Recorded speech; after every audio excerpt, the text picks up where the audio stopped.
রাতের বেলা বিচের মধ্যে এসে গেছি আর দেখো সমুদ্র পুরো তোলপাড় হচ্ছে। আর পুরী কিন্তু এখন পুরো ফাঁকা, অনেক লোক সংখ্যা কম, মানে টুরিস্ট কম। আর পরীক্ষা হয়ে যাওয়ার পর মনে হয় সবাই আসবে। তো ভীষণ এনজয় করছি, এখানে কোনো রকম ঠান্ডা নেই, এখন বেশ হালকা একটা সুন্দর ঠান্ডা হাওয়া দিচ্ছে, বেশ ভালো লাগছে।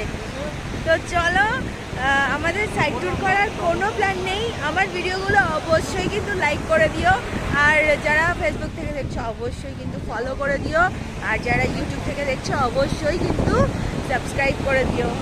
আর আমি সমুদ্র এনজয় করি, তোমরা আমার ভিডিওটা ফলো করে দাও। বাই।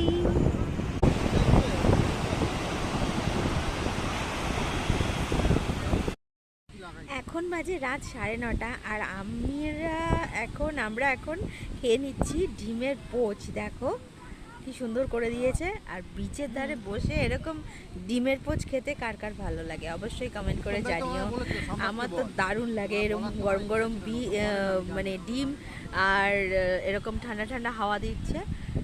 চলো আমরা খেয়ে নিই, আর ভিডিওটাকে তোমরা লাইক করে দিও। Tata bye.